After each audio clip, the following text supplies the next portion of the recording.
Existem espécies no jardim que criam coisas redondas, vermelhas, suculentas e deliciosas só para chamar a sua atenção, para atrair você para que as ajude em sua reprodução. São as maçãs. Tentadoras, não acha?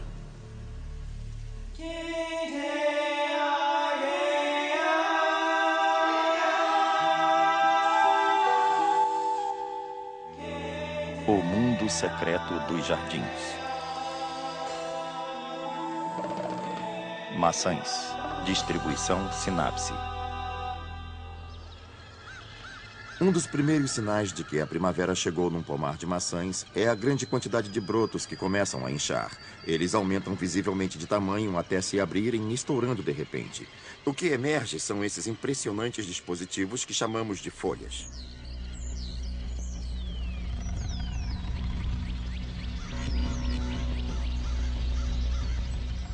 Na primavera, as folhas jovens de uma macieira devem ser deliciosas, porque surgem várias criaturas que gostam de comê-las. Uma das criaturas mais interessantes é a lagarta enroladeira. Uma lagarta enroladeira é uma lagarta que realmente se protege enrolando um dos lados da folha.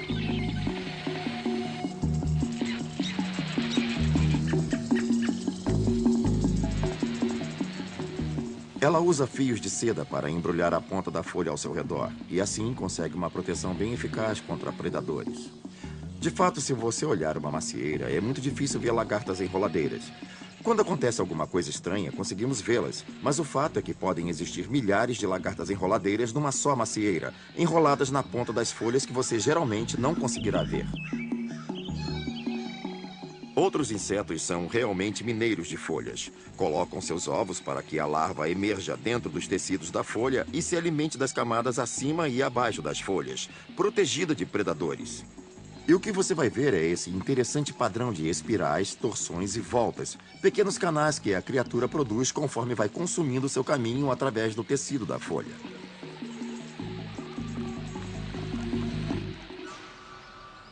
Todas essas criaturas estão se alimentando da sua macieira desde o início da primavera. Uma porção de mariposas, por exemplo, deixaram seus ovos nos galhos da macieira no último outono. Na primavera, os ovos já terão chocado e as larvas emergido. As mariposas de topete estão entre esse grupo e, uma vez que emergiram, as larvas encontram uma maneira bem interessante de se locomover. Quando as lagartas da mariposa de topete querem se mover através da árvore, não precisam se arrastar para cima e para baixo pelos inúmeros galhos. Descem tecendo um longo fio de seda e então são apanhadas pelo vento, que pode carregá-las por quilômetros. Elas se parecem muito com pipas quando fazem isso. Quando a lagarta da mariposa de topete está no seu tamanho máximo, logo antes de se transformar em pupa, é um animal espetacular. Podemos ver de onde ganhou seu nome. Elas têm uma fileira de topetes como pequenos tufos de grama ao longo da parte de trás.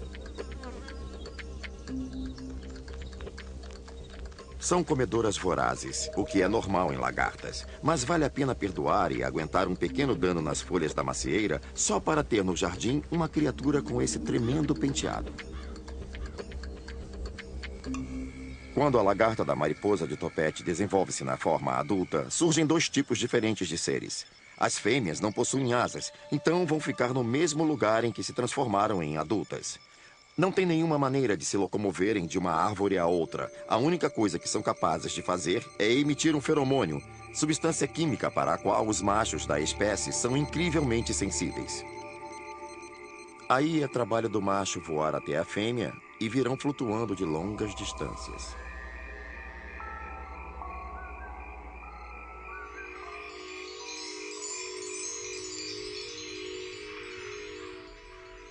Mesmo com toda essa depredação nas suas folhas, as macieiras conseguem fazer um dos mais incríveis espetáculos de flores de todas as plantas do jardim.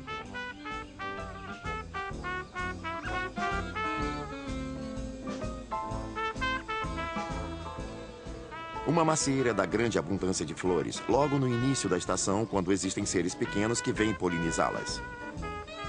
É de importância crucial para o desenvolvimento da árvore que estas flores obtenham sucesso em chamar a atenção. Felizmente para as macieiras, existe um polinizador com quem elas sempre podem contar, que são as abelhas. Elas trabalham cedo e a todo vapor. É um ótimo acordo. As abelhas conseguem néctar e as árvores conseguem produzir frutas, seu meio de reprodução. Tudo bem, é um casamento de conveniência, mas que tem dado certo ao longo de muito tempo e não apresenta sinais de que irá terminar tão cedo.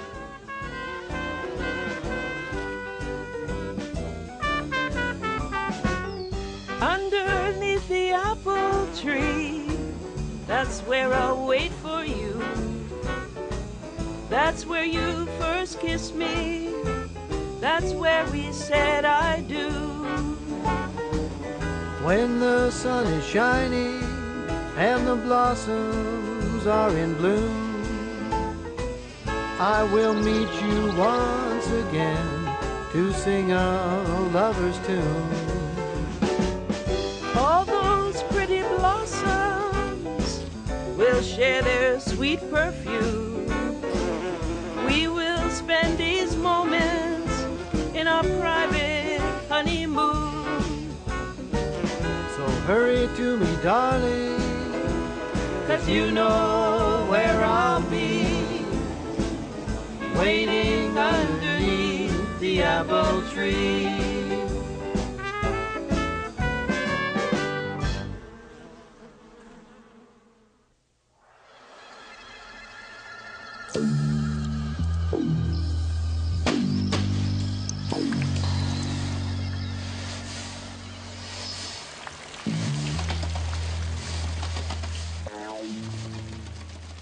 A época mais crítica para uma macieira é a primavera. A pior coisa que pode haver em termos de colheitas de maçãs é uma primavera fria e úmida. Se fizer muito frio, o que irá acontecer? As flores serão destruídas antes de terem a chance de serem polinizadas. Se estiver muito úmido e frio, também haverá pouca polinização. Os insetos simplesmente não voam. Então, não acontece produção de frutas.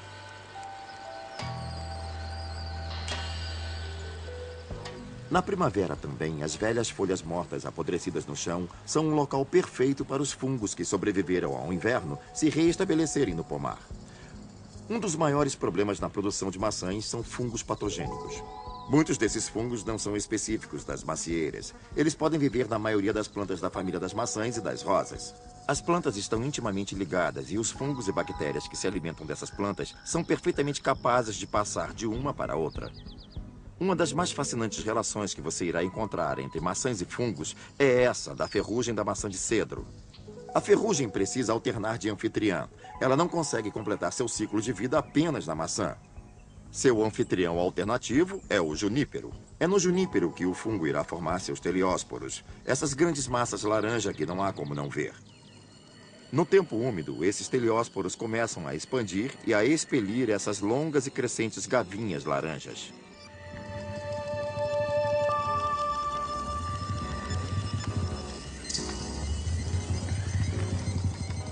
Quando chove, a água passa por essas gavinhas, coleta e dissemina os esporos dos fungos.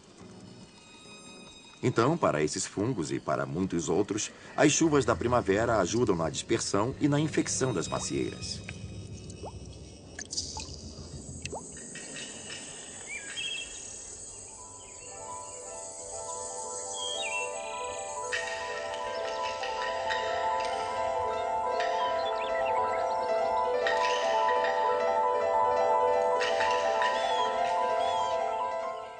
O trabalho das flores, fertilizadas ou não, acabou. Suas pétalas começam a cair. Então agora temos um agrupamento com todo tipo de sementes fertilizadas, envolto por um fino tecido. Quando a flor se desenvolve, o que esse fino tecido faz é crescer, formando um endosperma branco, a parte da maçã que você come. É claro que nessa fase, as frutas de maçã começam a parecer tentadoras a várias outras pestes, como uma broca bem pequena chamada curculho da maçã. O problema com o curculho da maçã é que essa broca irá penetrar a maçã jovem e colocar seus ovos dentro da fruta. Sua larva pode crescer protegida dentro da fruta, se alimentando dos seus tecidos. Além de torná-la imprópria para se comer, ela também tende a deixar uma abertura, um buraco onde muitas bactérias também podem crescer. Às vezes ocorre malformação nas frutas como resultado da alimentação do curculho da maçã.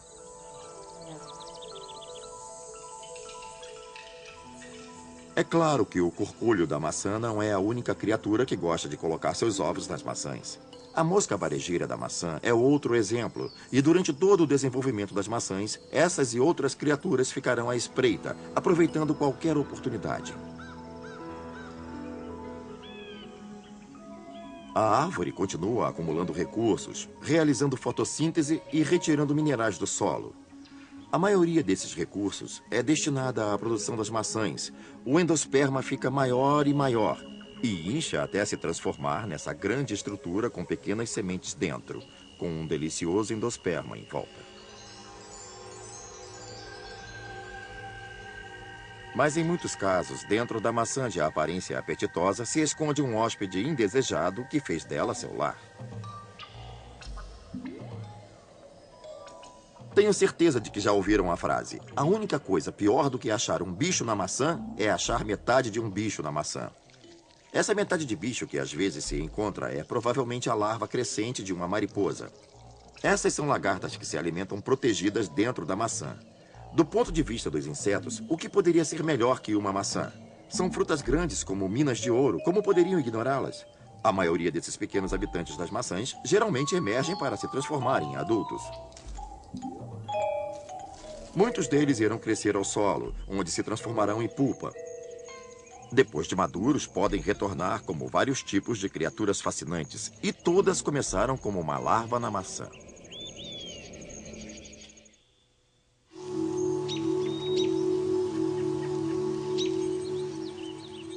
A fruta não é a única parte da macieira que serve de alimento. Existem muitos tipos de insetos como esse que se alimentam da seiva da planta. Como exemplos, temos esses gafanhotos brancos de maçã e outros tipos de gafanhotos e afídeos, e muitas outras criaturas sugadoras de seiva. As macieiras, porque cuidamos delas, frequentemente geram novos galhos, que são locais perfeitos para afídeos se alimentarem. Novos galhos são macios e permitem que os insetos perfurem com facilidade o tecido externo, chegando até a seiva. Os afídeos são capazes de se reproduzir patogenicamente, o que quer dizer que, mesmo sem acasalar com fêmeas, podem produzir descendentes fêmeas.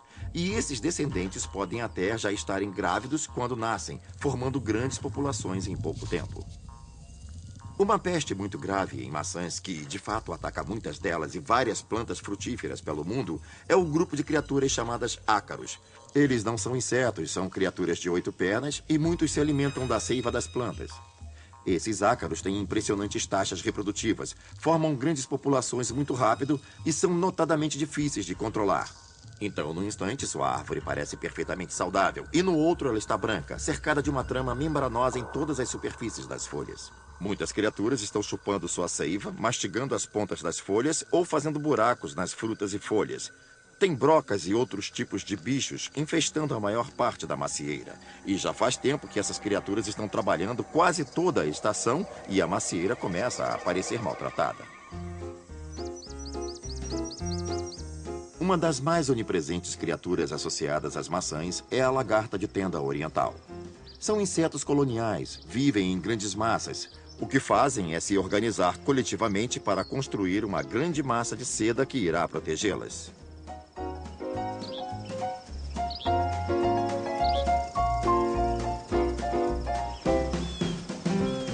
As lagartas de tenda, por serem seres sociais, têm muitas vantagens.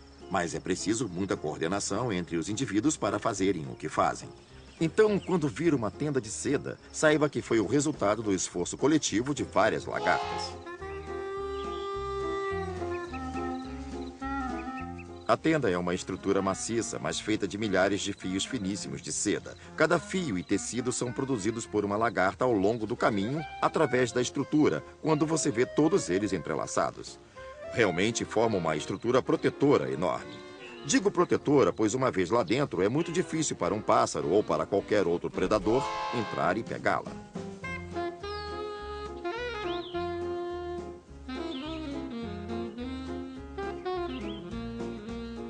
Elas se alimentam principalmente à noite, no início da manhã ou no início da tarde, quando o tempo é menos agressivo e quando podem evitar o ataque dos pássaros.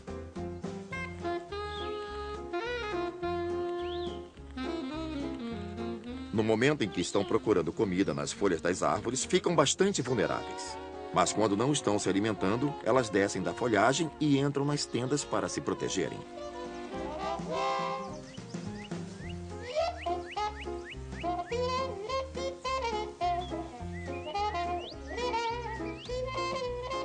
A tenda tem muitas funções diferentes e permite que elas façam muitas coisas. Não apenas ficam fora do caminho dos predadores, mas também se protegem de boa parte da radiação solar. É como estar atrás, eu acho, de uma blusa de seda ou de um chapéu com abas largas. Um ótimo lugar para se passar a pior parte do dia.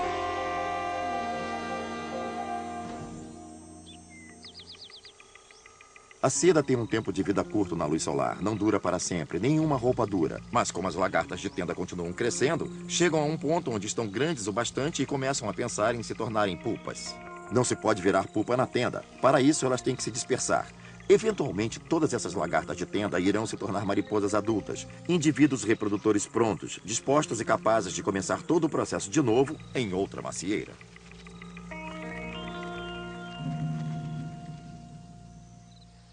O problema com as maçãs é um problema de administração. Deve-se sempre podar e tentar controlar as pestes, se você quiser uma colheita de frutas.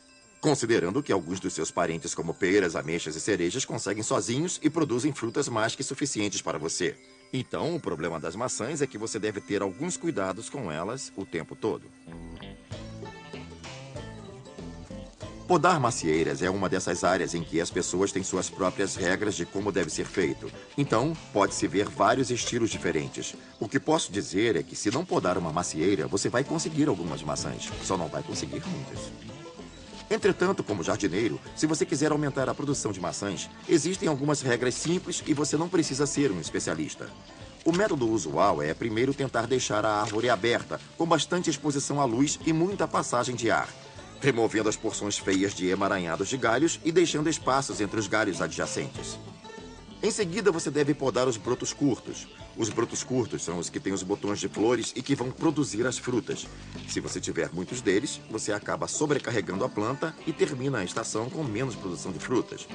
Se você está atrás de produção de frutas, então não há escolha senão sair e fazer o trabalho.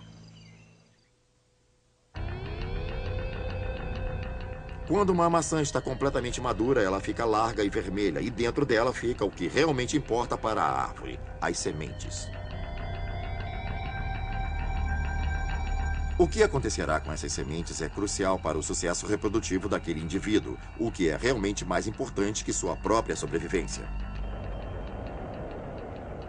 As sementes representam a possibilidade de uma nova geração de macieiras. Garantir que isso aconteça exige grande esforço.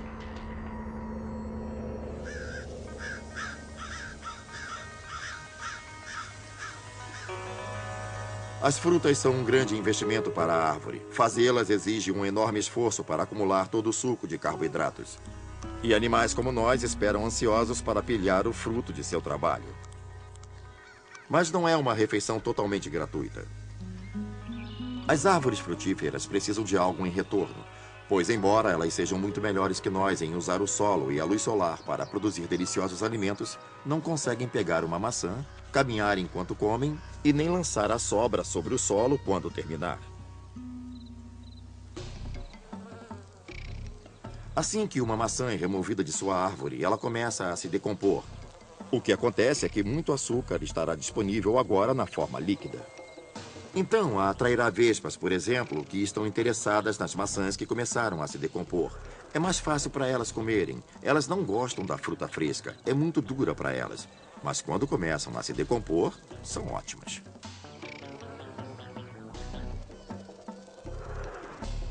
A sopa atrai a mais bizarra variedade de criaturas diferentes que vêm e se alimentam dela.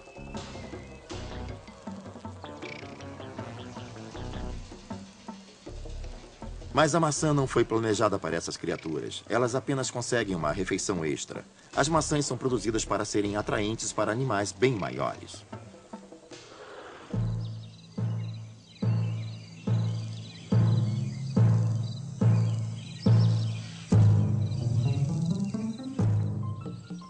A razão de ser uma fruta tão grande e deliciosa e geralmente vermelha quando madura é para que criaturas como os humanos e outros mamíferos não deixem de notá-la.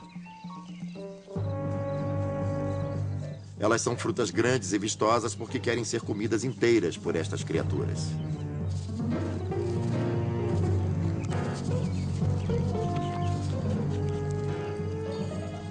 E então, como geralmente acontece, nós digerimos toda a fruta e sobram apenas as sementes indigestas que nós depois expelimos. Nós somos o mecanismo de dispersão das árvores frutíferas. Isso também vale para o cervo, para o porco do mato, vale para todos os tipos de criaturas. As maçãs são muito apetitosas para serem ignoradas e suas sementes são muito resistentes para serem destruídas pelo aparelho digestivo de uma criatura grande. E é claro, essa é uma situação ideal para uma semente de maçã. Ser carregada para bem longe e ser plantada em sua própria pilha de fertilizante.